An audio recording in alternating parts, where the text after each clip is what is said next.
नमस्कार. डॉक्टर अविनाश बिनीवाले यांनी लिहिलेल्या आणि मुंबईच्या महाराष्ट्र भारतीय शिक्षण मंडळ या संस्थेनं प्रकाशित केलेल्या भाषा सौष्ठव या पुस्तकातील लेख क्रमांक 13 बहुसाक्षर भाषा.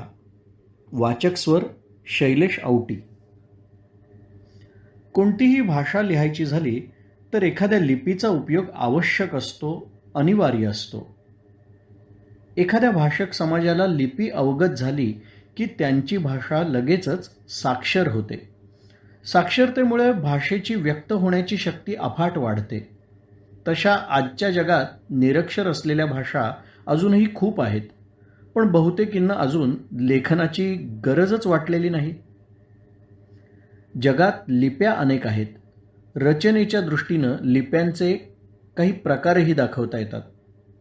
उदाहरणार्थ 1 ग्रीक रोमनसारख्या, 2 अरबीसारख्या, 3 देवनागरीसारख्या, 4 हिरागाना किंवा काताकानासारख्या आणि 5 चीनीसारख्या म्हणजे लिपी नसलेल्या, चित्रच काढणाऱ्या भाषांची लेखन पद्धती. एका भाषेसाठी एकच लिपी वापरली पाहिजे असा नियम जगात कुठेही नाही किंवा तसा संकेतही नाही. एका भाषेसाठी एकाच काळात अनेक लिप्या आलटून पालटून वापरण्याचं स्वातंत्र्यसुद्धा आहेच.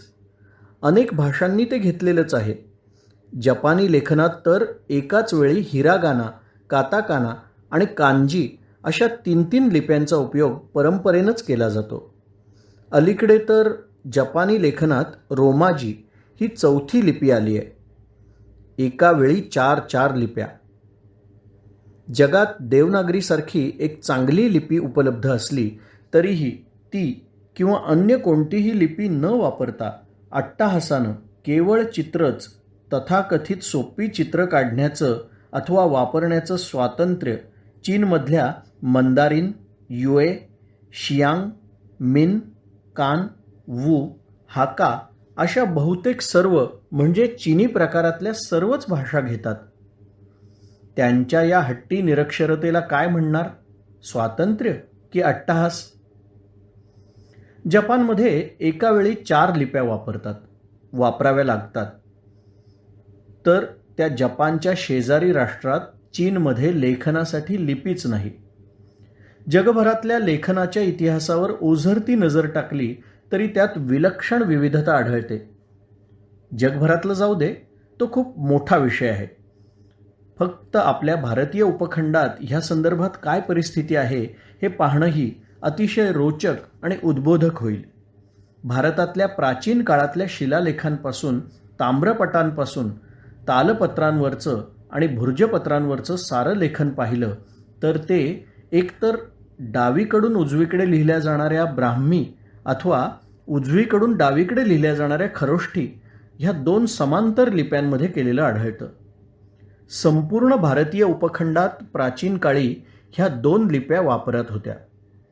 सम्राट अशोकाच्या भारतभरातल्या शिलालेखांमध्ये फक्त ह्याच 2 लिप्या वापरलेल्या आढळतात. नंतरच्या काळात वेगवेगळ्या कारणांनी भारतभर ब्राह्मी लिपीची अनेक प्रादेशिक रूपं विकसित झालेली दिसतात. हे बदल मुख्यतः प्रादेशिक अडचणींवर मात करताना कराव्या लागणाऱ्या बदलांमुळे घडले. भारतीय उपखंडात ब्राह्मीप्रमाणे खरोष्ठी लिपीची प्रादेशिक रूपं विकसित झालेली दिसत नाहीत. असं का बरं झालं असेल? वैदिक भाषांसाठी आणि संस्कृतसाठी उत्तर भारतापासून महाराष्ट्रापर्यंत मुख्यतः देवनागरी लिपीचाच उपयोग होत असला तरी इतर बऱ्याच प्रदेशांमध्ये ब्राह्मीच्या प्रादेशिक रूपांचा अथवा लिप्यांचा उपयोगही खूप मोठ्या प्रमाणात झालेला दिसतो. त्यात पूर्वेला बंगाली वा असमिया, दक्षिणेत ग्रंथलिपी, मल्याळम लिपी, श्रीलंकेत सिंहली लिपी, तेलुगू लिपी, उत्तरेत शारदा, टाकरी वगैरे लिप्या. केरळातले संस्कृतचे अभ्यासक टी गणपती शास्त्री ह्यांना तिरुवनंतपुरम शहरात भासाच्या संस्कृत नाटकांच्या हस्तलिखितांचं जे बाड कसलं, ते तर शास्त्रीबुवांच्या हाती लागलेलं घबाडच होतं. त्यांना जे भास नाटकचक्र एकत्रितपणे मिळालं होतं ते संस्कृत भाषेत आणि मल्याळम लिपीत लिहिलेलं होतं. उत्तरेतली गुरुमुखी लिपी ही तशी खूपच अलीकडची आहे. त्यामुळं गुरुमुखी लिपीत मात्र कोणी संस्कृत लिहिल्याचं एकही उदाहरण आढळत नाही. गुरुमुखीमध्ये जोडाक्षरं लिहिण्याची सोयच नसल्यानं तिच्यात संस्कृत लिहिणं अवघडच आहे. ते करताना शब्दांची खूपच मोडतोड करावी लागेल. त्यामुळेच गुरुमुखीमध्ये कोणीही संस्कृत लिहिल्याचं उदाहरण आढळत नाही. कोणत्या भारतीय भाषा एकाहून अधिक लिप्यांमध्ये लिहिल्या जातात ते जरा थोडक्यात पाहू. 1. संस्कृत. ब्राह्मी, खरोष्ठी, देवनागरी, ग्रंथ, सिंहली, तेलुगू, मल्याळम, बंगाली, शारदा. पश्चिम युरोपात, अमेरिकेत आणि कॅनडात असंख्य डायक्रिटिकल मार्कसहित रोमन लिपी संस्कृतसाठी वापरली जाते, तर पूर्व युरोपात सिरिलिक लिपी. संस्कृत ही आजही भारतातली सर्वाधिक लिप्यांमध्ये लिहिली गेलेली अथवा लिहिली जाणारी भाषा आहे. 2. प्राकृत. मागधी, शौरसेनी, अर्धमागधी, महाराष्ट्री, पैशाची वगैरे प्राकृत भाषा मुख्यतः देवनागरी लिपीतच लिहिलेल्या आढळतात. अशोकाच्या शिलालेखांमध्ये ब्राह्मी लिपी वापरलेली दिसते. 3. हिंदी. देवनागरी, अरबी आणि रोमन ह्या 3 लिप्यांमध्ये. गंमत म्हणजे देवनागरी लिपीत लिहिलेल्या ज्या भाषेला हिंदी म्हटलं जातं त्याच हिंदी भाषेच्या व्याकरणातली भाषा म्हणजे हिंदी भाषाच जर कोणी अरबी लिपीत लिहिली की तिला उर्दू म्हटलं जातं. बॉलिवूडमध्ये अनेक ठिकाणी हिंदी भाषा रोमन लिपीत लिहिली जाते. हिंदीच्या त्या प्रकारच्या शैलीला हिंग्लिश किंवा इंदी असं म्हणतात. पण हा काही अपवाद नाही. जगात इतरत्रही अशा प्रकारची बरीच उदाहरणं आढळतात. समाजात आपली वेगळी ओळख ठसवण्यासाठी, आपली तथाकथित अस्मिता जपण्यासाठी आणि बहुसंख्याकांना एक प्रकारे विरोध करण्यासाठीच काही अल्पसंख्य, पक्के फुटीरवादी, राष्ट्रद्रोही समुदाय अशी काहीतरी क्लुप्ती लढवत असतात. युरोपातही असे अनेक प्रकार झालेले आहेत आणि त्यामागचं कारणही तेच होतं. मध्य युरोपात हिब्रू लिपीत लिहिलेल्या ज्यू शैलीतल्या जर्मन भाषेला यिद्दिश असं म्हटलं जातं. अन इबेरियन पेनिन्शुलात हिब्रू लिपीतल्या ज्यू शैलीतल्या स्पॅनिश भाषेला लादिनो असं म्हटलं जातं. जसं भारतात अरबी लिपीत लिहिलेल्या हिंदीच्या शैलीला उर्दू म्हणतात. रशियातही कडवे धार्मिक ज्यू रूसी भाषा हिब्रू लिपीत लिहित असत. पण रूसमध्ये लेनिनची सत्ता येताच त्यानं आपलं भाषा धोरण कडकपणे राबवलं आणि अल्प काळातच हा प्रकार अगदी पूर्णपणे थांबवला. रूसी भाषा हिब्रू लिपीत लिहिणं हा कायद्यानंच अपराध ठरवला आणि कायद्याची अंमलबजावणी तात्काळ आणि कडकपणे करून फुटीरवाद मोडून काढला. म्हणजे भाषा कोणती हे तिच्या व्याकरणावरून, मूलभूत अंगभूत रचनेवरून ठरवायचं की तिच्या लिपीवरून, की केवळ बाह्यरूपावरून, का भाषकांच्या कपड्यांवरून, लेंगा की धोतर, साडी की सलवार कुर्ता, की ती बोलणाऱ्याच्या धर्मावरून ठरवायचं का त्यांच्या जातीवरून? नक्की कोणते निकष लावायचे?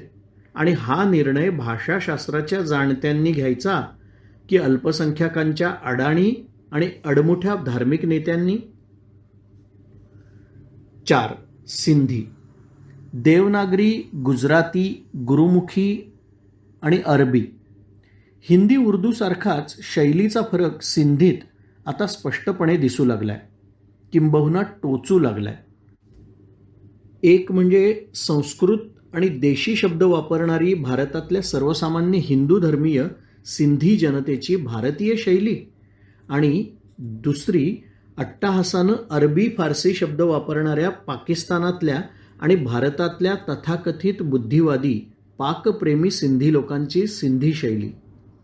ह्या कारणानं देवनागरी सिंधी आणि अरबी सिंधी अशी ह्यांची नावं वेगळी असावीत असा मुद्दा अलीकडं काही सिंधी बांधव आग्रहानं मांडतात. ह्या 2 शैलींना काय नावं द्यावीत किंवा ठेवावीत? एक भारतीय सिंधी आणि पाकी सिंधी, की हिंदू सिंधी आणि पाकी सिंधी, की हिंदू सिंधी आणि मुसलमान सिंधी? ह्यातली कोणती जोडी बरी वाटते?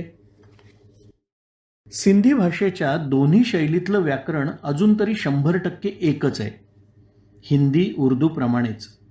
महाराष्ट्रात म्हणजे तत्कालीन मुंबई राज्यात 1947 पासून सिंधी माध्यमातली सर्व विषयांची पाठ्यपुस्तकं वर्षानुवर्ष देवनागरी लिपीत छापून प्रकाशित होत होती.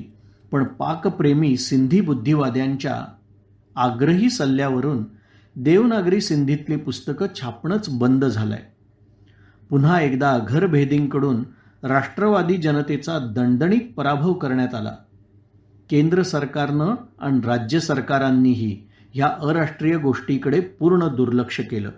सिंधीची एक बोली कच्छी गुजराती लिपीत लिहिली जाते. गुजराती लिपीमुळे अनेकांना कच्छी ही गुजरातीचीच बोली वाटते, पण तसं नाही. ती सिंधीची बोली आहे. म्हणजे सिंधीची आणखी एक लिपी गुजराती. 5. पंजाबी. देवनागरी, गुरुमुखी आणि शहामुखी या 3 लिप्या. पंजाबात मुळात नागरी लिपीच वापरात होती. 16व्या शतकात गुरु अंगद देव यांनी लहंदा, टाकरी आणि शारदा या लिप्यांच्या आधारानं जोडाक्षर विरहित अशी एक अत्यंत सुलभ लिपी बनवून तिचं प्रमाणीकरण केलं आणि ती लिपी गुरुद्वाऱ्यांच्या कारभारात वापरायला सुरुवात केली. ती लिपी म्हणजे गुरुमुखी. शिखांनी गुरुमुखी सुरू केल्यावर पंजाबातल्या अल्पसंख्य पंजाबी मुसलमानांनी आपली वेगळी अस्मिता जपण्यासाठी म्हणून अरबी लिपीवर आधारित एक नवी लिपी तयार केली. तिला शहामुखी म्हणायला सुरुवात केली. तुमची गुरुमुखी तर आमची शहामुखी. आज पश्चिम पंजाबमध्ये मुख्यतः शहामुखी लिपीचाच वापर होतो. आर्य समाजाच्या अनुयायांनी अखंड पंजाबात अगदी सुरुवातीपासूनच आपल्या कारभारात पंजाबीसाठी राष्ट्रीय दृष्टीनं देवनागरी लिपीचाच उपयोग आग्रहपूर्वक केला. खुद्द क्रांतिकारक भगतसिंहानं सुद्धा पंजाबीसाठी देवनागरी लिपीचा जोरदार पुरस्कार केला होता. क्रांतिकारक शहीद भगतसिंहानं ह्या संदर्भात लेखनही केलं होतं आणि ते उपलब्ध आहे. सुदैवानं ह्या संदर्भात शीख नि अशीख असा भेद कुठेही नव्हता. स्वातंत्र्यानंतरच्या काळात पंजाबीसाठी देवनागरीचाच उपयोग व्हावा म्हणून अनेकांनी तशी मागणी केली. पण जाणत्या जनतेच्या देवनागरीच्या इच्छेला आणि रास्त मागणीला स्वतंत्र भारताच्या इंग्रजप्रेमी केंद्र सरकारनं खुद्द प्रधानमंत्र्यांनीच कडाडून विरोध केला. पंजाबी आणि देवनागरी यांची जाणून बुजून फारकत करण्यात आली. ही घोडचूक अजूनही सुधारणं शक्य आहे. गेल्या 2 दशकात भाषेच्या पातळीवर हिंदी आणि पंजाबी जवळ येत आहेतच. त्यांची लिपी समान झाली तर हे काम द्रुतगतीनं होईल. 6. कश्मीरी. शारदा, देवनागरी आणि अरबी ह्या लिप्या. शारदा आणि देवनागरी यांच्यात फारसा फरक नाही. काश्मीरच्या सक्तीच्या इस्लामीकरणानंतर काश्मीरी माणसांबरोबरच त्यांच्या भाषेचं नि लिपीचंही सक्तीनं इस्लामीकरण अथवा अरबीकरण करण्यात आलं आणि सर्वांनीच ते मुकाट्यानं सहन केलं. काश्मीरी भाषेसाठी देवनागरीचा उपयोग करण्यासाठी म्हणून 1970च्या दशकात मैसूरूच्या central institute of Indian languages CIIL ह्या संस्थेनं सगळी तयारी केली. काश्मीरीच्या अभ्यासक्रमाची पुस्तकंही देवनागरीत छापली गेली. पण कुठे माशी शिंकली कोण जाणे आणि ते सर्व साहित्य वितरित होण्यापूर्वीच रद्द करण्यात आलं आणि काश्मीरी भाषेला देवनागरीपासून पुन्हा एकदा वंचित ठेवून तिला परत एकदा अरबीच्या दावणीला बांधण्यात आलं. 1990च्या दशकात काश्मीरमधून निर्वासित झालेले लाखो काश्मीरी पंडित आपल्या काश्मीरी भाषेसाठी देवनागरी सुरू करण्याचं हे काम करतील का? त्यांनी ते आवर्जून करावं. निर्वासित होऊन भारतभर विखुरलेल्या काश्मीरी पंडितांना आता अरबी लिपीचा सराव राहिलेला नाही. पण काश्मीरी भाषा त्यांच्या वापरात अजूनही शिल्लक आहे. त्यांच्या नव्या पिढीला तर अरबी लिपी मुळीच येत नाही, पण काश्मीरी भाषा येते आणि देवनागरीही येते. अशा परिस्थितीत त्यांनी देवनागरीचा नव्यानं स्वीकार केला तर काश्मीरच्या बाहेरही काश्मीरी भाषा नक्की टिकेल, वाढेल, विस्तारेल. त्यांच्या अकाश्मीरी शेजाऱ्यांनाही काश्मीरीचा परिचय सहजपणे होईल आणि देवनागरीमुळे तिचं खऱ्या अर्थानं पुन्हा एकदा भारतीयीकरण होईल, प्रसार होईल. आता 370व कलम संपल्यामुळे हे काम गरजेचं आणि तातडीचं झालंय. काश्मीरी वाचवण्याचं काम काश्मीरी पंडित सहज करू शकतील. त्यांच्यासाठी ही शेवटची संधी आहे. 7. कोंकणी. देवनागरी, रोमन, कन्नड, मल्याळम या लिप्या, प्रदेश नि जात ह्या निकषांवर कोंकणीचे 19 प्रकार का प्रियोळकर यांनी नोंदवले आहेत. त्यातल्या फक्त गोव्यातल्या प्रकारासाठीच ख्रिश्चनांनी रोमन लिपी वापरलेली दिसते. अल्पसंख्याकांची वेगळी चूल, अस्मिता.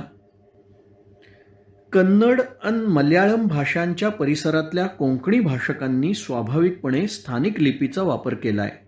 थोडक्यात म्हणजे कोंकणी बोलीसाठी जास्तीत जास्त वापर होतो तो देवनागरीचाच. 8. गुजराती. गुजराती आणि देवनागरी या लिप्या.